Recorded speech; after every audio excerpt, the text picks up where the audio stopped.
Merci Madame la maire. Chers collègues et chers représentants de l'Assemblée citoyenne des enfants, je tiens d'abord à saluer l'initiative de cette deuxième Assemblée citoyenne des enfants parisiens. Il est important de permettre à nos jeunes citoyens de s'exprimer sur les questions qui les concernent. C'est un geste qui s'inscrit dans la norme d'une volonté démocratique dont nous devons aussi être garants. Il est essentiel d'intégrer les voix de tous, y compris celles des plus jeunes. Vous, enfants, adolescents de plusieurs arrondissements, avez été formés non seulement à vos droits, mais aussi au fonctionnement des institutions. Vous avez réfléchi et voté sur des sujets qui vous tiennent à cœur, les loisirs, la convivialité et le handicap. Cette démarche pédagogique mérite notre respect et notre soutien.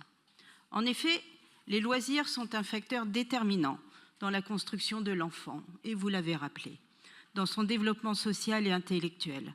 L'accès aux équipements sportifs, culturels et aux espaces de jeu est un levier puissant pour l'épanouissement des enfants, pour prévenir les comportements à risque et pour renforcer le lien social.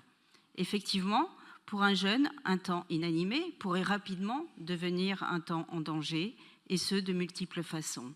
D'abord, cette tranche d'âge est particulièrement vulnérable aux effets néfastes des réseaux sociaux qui nous alertent et qui vous alertent.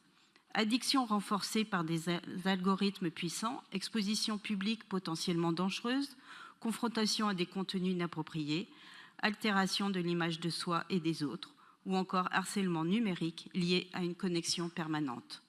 Offrir aux jeunes un meilleur accès à des activités variées, c'est aussi leur donner l'opportunité de décrocher de leur téléphone, de se recentrer sur des expériences concrètes et enrichissantes.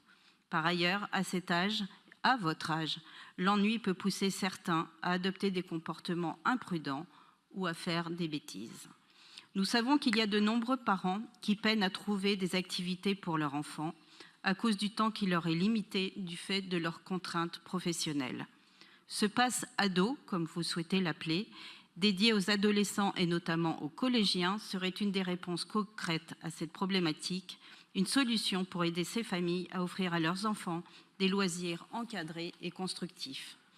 Je salue également la volonté de travailler avec les enfants sur la communication autour de ce nouveau pass. Faire entendre la voix des bénéficiaires eux-mêmes est la meilleure façon d'assurer la réussite d'un dispositif. Cela renforce le sentiment d'appartenance et d'appropriation. Et je tiens à émettre des vigilances quant à ce projet. Il faut aussi veiller à ce que ce pass soit pensé dans une logique d'efficacité, que ce soit pour les porteurs d'activités, les parents ou les services publics dédiés. L'expérience nous montre que la simplicité est souvent la clé de la réussite. Il faut aussi que cette offre soit soutenue sur le long terme, en assurant la pérennité des financements et en mobilisant les acteurs locaux, qu'ils soient municipaux, associatifs ou privés. Naturellement, cette ambition soulève une question cruciale, celle des moyens financiers. La ville devra trouver l'équilibre entre investissement dans l'avenir et maîtrise des dépenses publiques.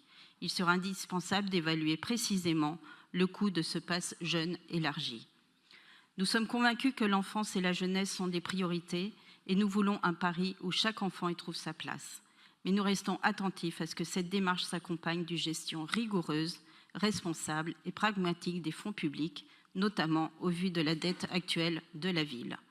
Mon groupe, les Républicains, les Centristes et les Indépendants, Demain Paris, votera en faveur de ce vœu relatif à l'accès aux loisirs dès l'entrée au collège. Cependant, nous nous interrogeons donc sur le budget prévu. Je vous remercie.